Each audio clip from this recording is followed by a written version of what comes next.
Hello, and welcome to this LGIU conversation. I'm Jonathan Carr-West. I'm Chief Executive of the Local Government Information Unit, and this is one of a series of conversations that we're having about local government reorganisation. Everyone's talking about it, but we want to talk to some of the people who've been at the heart of it and have been through council reorganisation and come out the other side. Today, I'm delighted to be joined by Rachel Joyce. Rachel worked at Harrogate Borough Council for many years and then became Assistant Chief Exec for local engagement at the newly formed North Yorkshire Council in April 2023.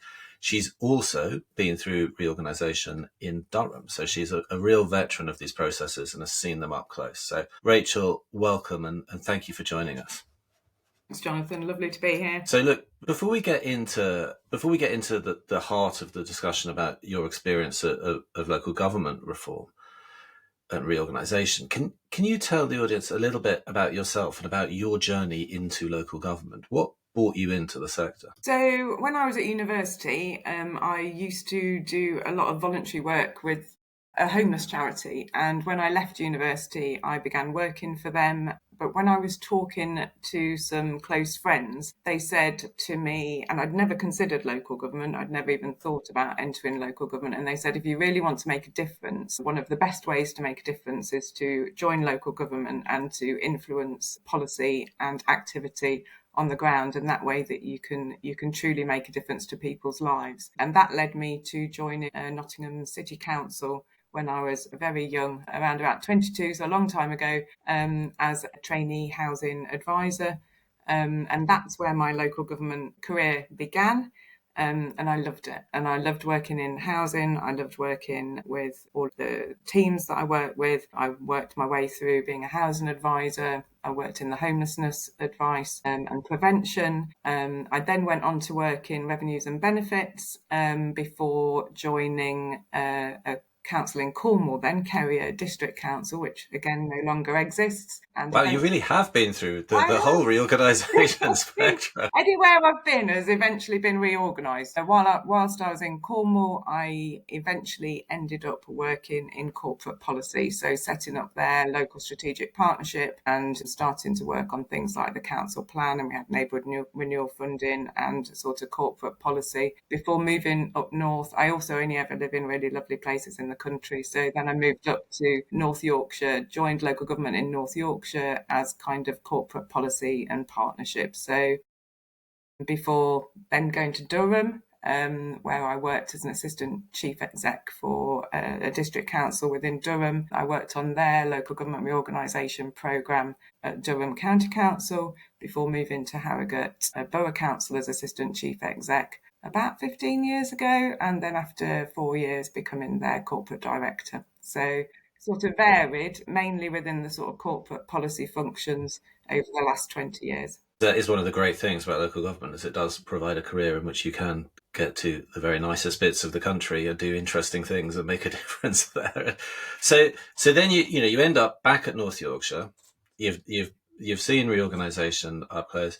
Can you then talk us through what your initial thoughts were when, it was Robert Jenrick then, wasn't it, when Secretary of State, and he comes out and he invites proposals about unitarisation from North Yorkshire. What was your reaction when you heard that? Well, to be honest, I was really pleased. So one of the reasons that I moved up to Durham was that North Yorkshire wasn't successful in the first round of unitary proposals. Everybody thought that North Yorkshire would go through reorganisation that round, and it didn't. I've always been a firm believer, despite working for district and borough councils the majority of my career, that unitary councils and the ability to join together services and work better across services would be a good thing for local communities. And so it was quite disappointing that North Yorkshire didn't go through at that time. I was quite pleased. There's always some trepidation because I knew the amount of work that it would involve, trepidation on a personal basis, which we all go through, in that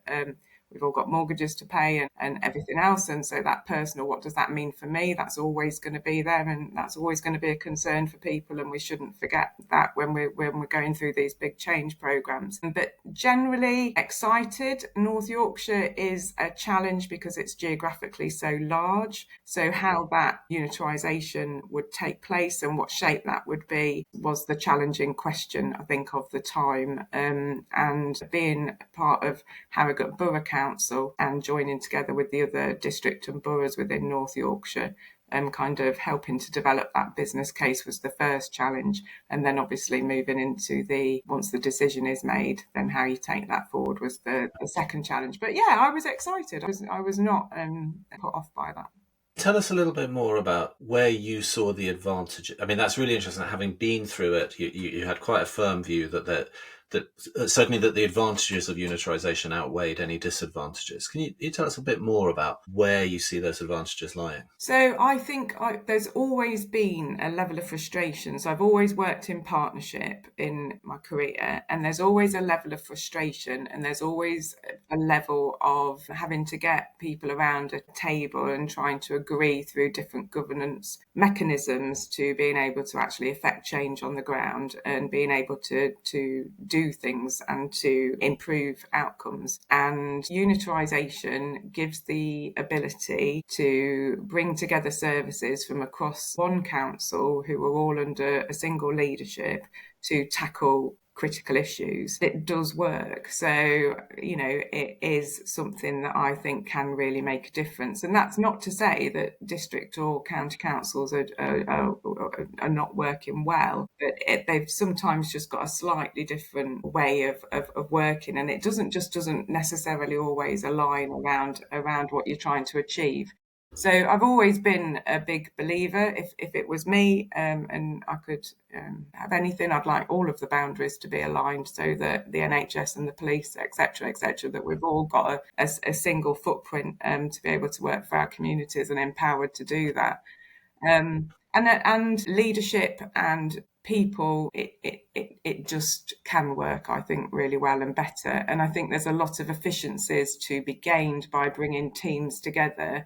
So one of the critical things in all of this, and there is a lot of trepidation about becoming a unitary and what that's going to mean for individuals and teams, but by bringing within North Yorkshire 7 teams together, the capacity within that now one larger team mean that you can have specialist posts that can concentrate on delivering in particular ways. So in our housing service now, we've got specialist posts that are working with migrants. Well, that didn't happen before, do you know what I mean? And we've got specialist posts that work with A, B and C. It gives that greater concentration and capacity to be able to deliver the day job, but also to create specialisms. And I think that's really important. I think that's really interesting. And we'll come back to this, but I think as we see people going through this process kind of at scale across the country, it is really important to focus on those sort of ways in which this can be better, ways in which outcomes can be better as part of this. And, that perhaps gets lost in some of the sort of data, the getting there. It's such a complex process that sort of focusing on where you want to be can sometimes get lost. But look, so you're there, you were keen on unitarisation, presumably, I mean, tell me if I'm wrong, but presumably that was not a universal view. People had different views around it and different sort of political priorities about how it should be done and what the sort of arrangements should look like. How did you, as corporate director, how did you kind of navigate through those conflicting points of view and those conflicting political priorities? So from a Harrogate Borough Council perspective, we brought together the 7 district and borough chief execs and leaders. So they formed a group to develop the district council business case. And one of the critical things I think in that is that we brought on board KPMG to support the process as officers. So all of the chief execs didn't necessarily always agree and all of the leaders didn't necessarily always agree. From an officer point of view, it's a bit like any decision. You're presenting your business case, you're presenting the options appraisal based on the evidence, and that's your job, and to put forward what you think the preferred way forward might be. And KPMG were really helpful then about bringing all of the leaders together to have those political discussions, to be able to determine then what option was going to be taken forward out of the number that we'd brought together in the business case. And I think that would have been really quite tricky for an officer to do, Right. because Yeah. there were 7 quite different views in the room, and we can only really put forward what the evidence shows in a non-political way. So I think it was really helpful that we brought together the evidence base, and that was done at an officer level across all 7 district and borough councils, and we worked hard on determining what the options could be, whether that was a single unitary, 2 unitaries, whether that was east, west, north, south, 3 unitaries, and we did the options appraisal. But the actual bit about supporting the political decision makers in what option was going to be taken forward, KPMG were very much at the forefront of that. That's very interesting. So in terms of lessons for other people from that, so real clarity around the evidence, presenting options, but thinking hard about the value of external facilitation around the political decision making at the end of it. But making sure that your officer team are deeply embedded in bringing that options appraisal case together. A, it reduces cost, but B, we know the local area and we know kind of the intricacies of North Yorkshire and how some of those things would or wouldn't work around communities. Being able to get all of the teams really involved in bringing the business case together was critical, and also to bring staff along for the journey, because like you said, everybody's at different places and everybody's quite concerned. So by bringing teams together to really work on that, I think is part of that journey to bring people along with you, and to be able to see that each council that was involved in it had a hand in developing that evidence base and business case. It's not something that's just being done to them. Yeah. Yes. Really helpful. So you're going through that process, I'm presuming you had very clear plans and you knew what you wanted to do. Were there any challenges that came up during the process that you hadn't thought about? I mean, you obviously had the advantage of having seen it before, but I guess there are similarities, but also differences every time. Was there anything that happened you thought, my gosh, I hadn't thought of that? During the bid writing process and up to the point where we submitted to government, we probably didn't give enough attention to briefing and our external sort of communications around local leaders. So having a really strong communications plan and giving some thought around community leaders and leaders within the patch and what their views are. We could probably have done more than that, and we didn't really think about that in a huge great detail until probably quite late in the day. So I think we could have done more work on that. I think that once the decision was made and then we moved into the transition year, I think that the challenges were probably more around the change process for the district and borough staff that were going through it, who felt that it was going to be a takeover, because our bid obviously was unsuccessful, and the county council bid for single unitary was the one that government approved. So there was a definite need to have a very big focus on staff and the change process and engagement. And I think we could have given more thought prior to the announcement on what that might need to look like, rather than sort of starting again from that initial when we got the announcement. That's really helpful. So you've been through the process, the new shape is emerging. What drew you to the position of Assistant Chief at the new unitary? Once it was announced that it was going to be North Yorkshire Council, I worked alongside Robert Ling to be the co-directors of the LGR programme. So I was half the time at Harrogate and half the time in the programme office. And I suppose the one thing that's always driven me throughout my career is as I said at the beginning, the reason why I started is around the impact on the lives of the people that live and work in wherever you are, in North Yorkshire in my case. And one of the ambitions that was set through the transition year was that we wanted to be North Yorkshire Council to be the largest but most local council. And they created the Assistant Chief Executive Local Engagement role as part part of that sort of vision of being able to take that forward. And the thing that really struck me about that was that they were going to put the capacity into making that vision a reality. And that's not always the way that it goes, is it? And that also some free rein to be able to do some real thinking around what that meant and what those teams would do, and capacity into a number of my teams now to be able to actually deliver on that and be the glue across the council that tries to make sure that we're delivering on our promises.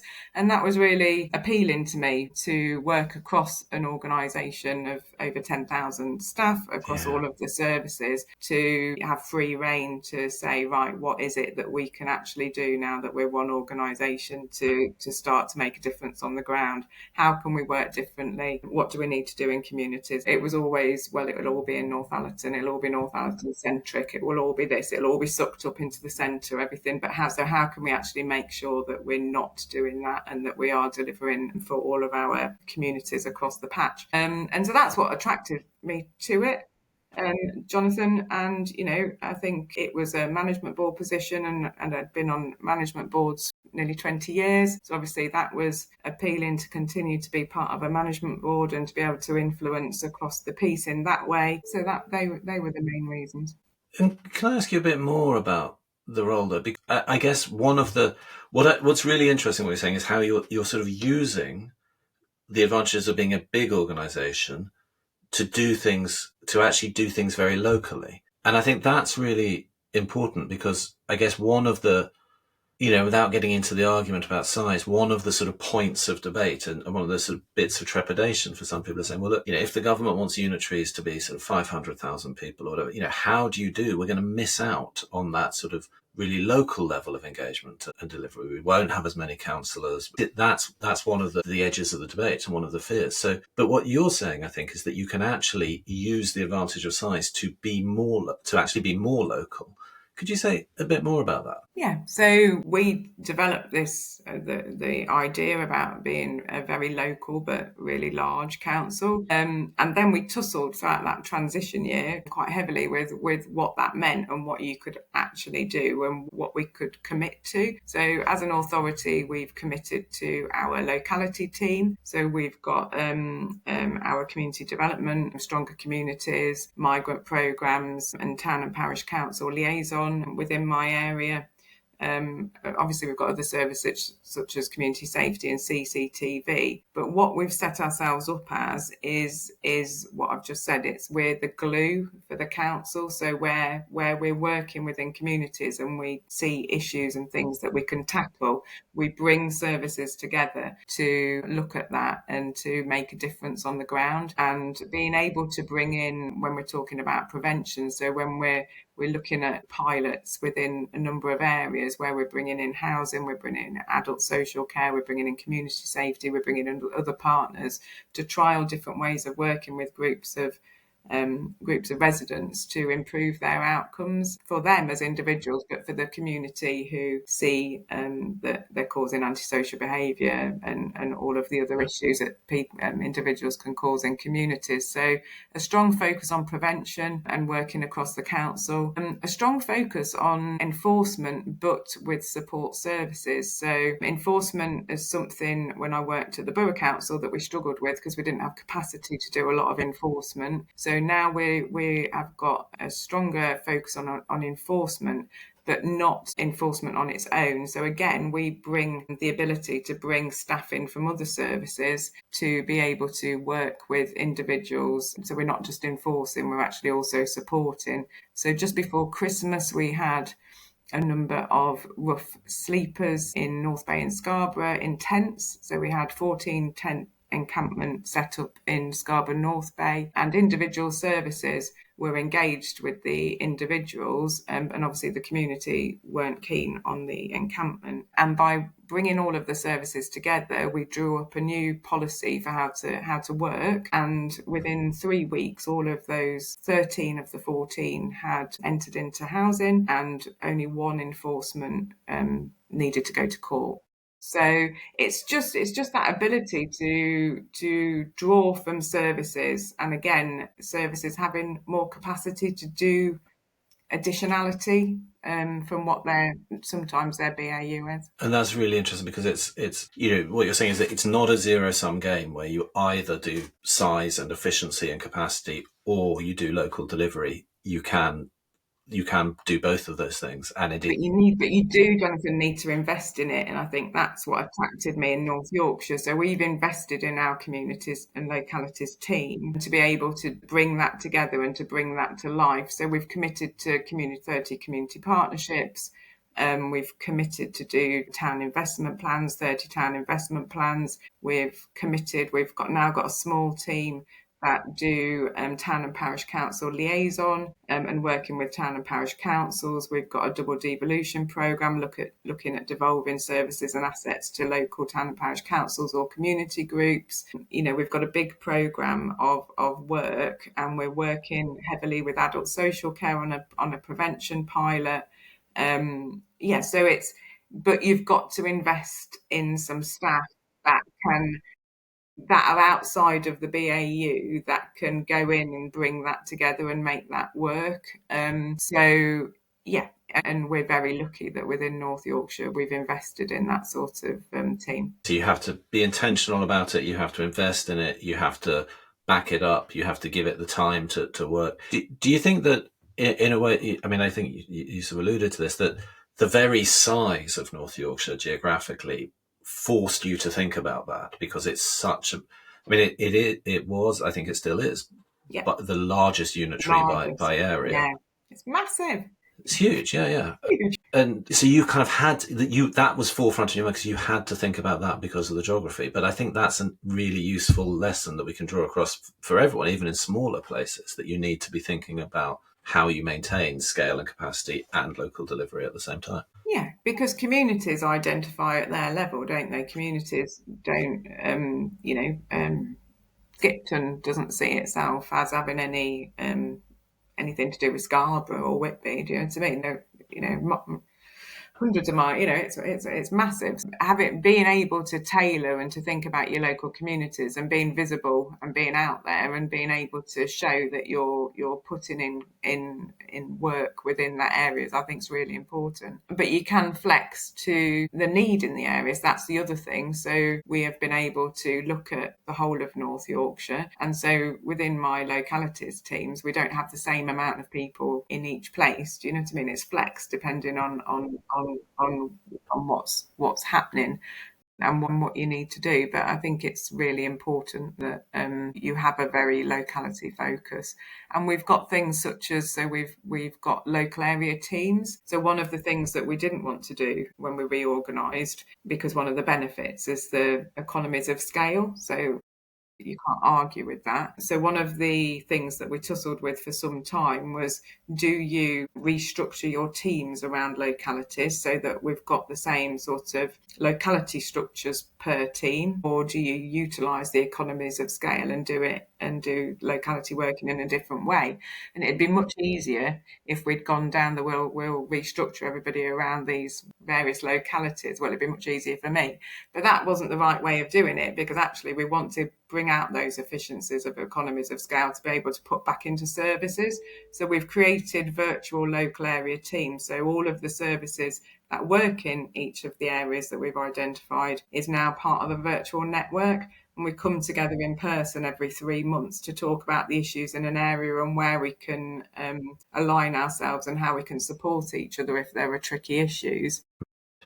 So we've got 6 key areas, 6 local area teams. They're virtually connected all the time, but every 3 months we come together to talk about that. And that way of doing it gives you economy of scale, but also enables that sort of flex that you were talking about. That if you need more help, more over here than over, and have a key focus on your communities, your localities, and building those relationships. That's a really key learning point around reorganisation, is that relationships are king. Do you know what I mean? It's building those relationships across the council so that they're really strong means that teams call somebody and ask for help in adult social care or housing or wherever, who wouldn't necessarily have done that prior to being a unitary. So being able just to have those personal relationships and sit down and have a coffee and talk about the issues mean that people are much more comfortable about asking for help or asking for input into an issue, or just working together, and it starts to break down those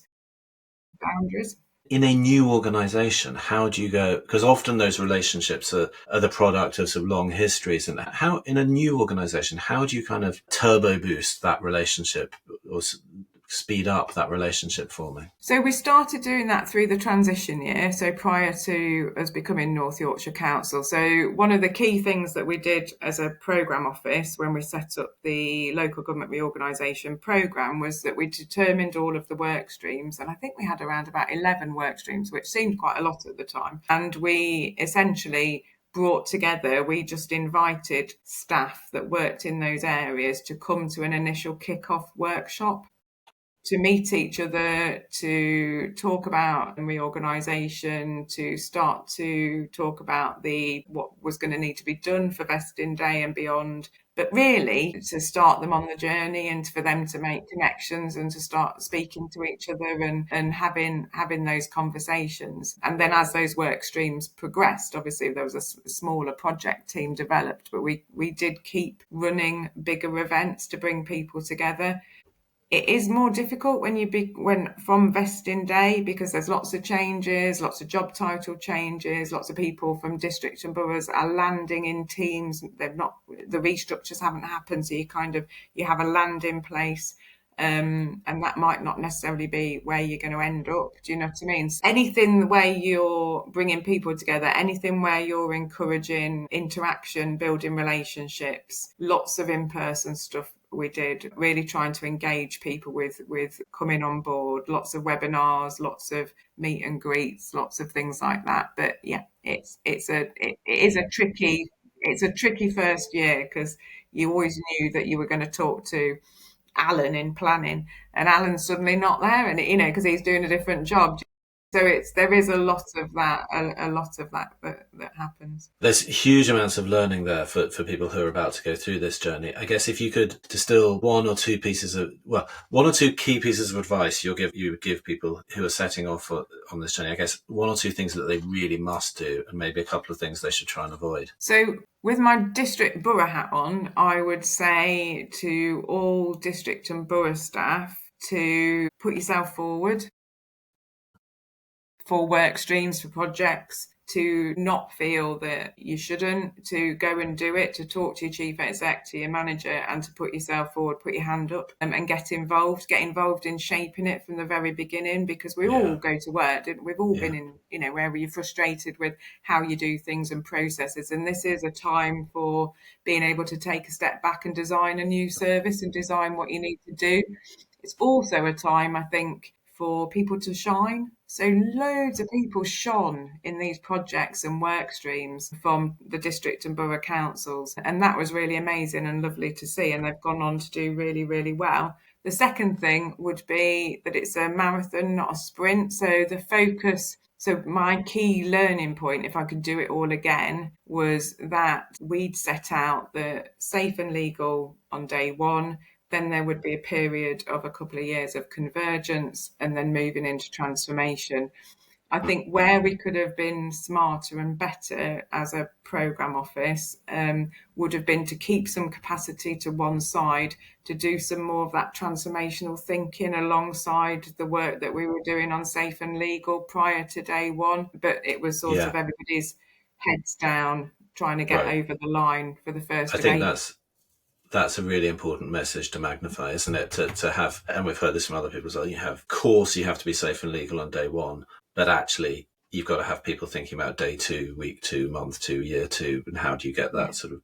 that really needs to be separate, because there's no way anybody's got the brain space because once you're in it, it's it's all encompassing, and getting through to day one and that first sort of 6 months, it is a lot. So I would say a small team of people thinking more about the future and the potential, because you'll get there in the end, and as we have, do you know what I mean? But just to be a little bit more on the front foot. Yeah, that's really helpful. Thank you. And any pitfalls to avoid? Any sort of bear traps that you think actually, the thing you should really make sure you don't do, or you shouldn't get too sucked into thinking about something? Anything you'd urge people to avoid? One kind of big learning point was that we tried to bring everybody onto new North Yorkshire Council terms and conditions for day one, and that wasn't achievable. That had been spoken about in webinars. So there was kind of an expectation, and those terms and conditions were often slightly more advantageous than some of the district and borough terms and conditions. So there was a level of disappointment and frustration amongst staff. And so trying to do too much for day one that wasn't always going to be achievable, because not all district council jobs slot very easily. We were a continuing authority, so that made it easier, but they didn't slot as easily because a lot of district jobs are multifaceted.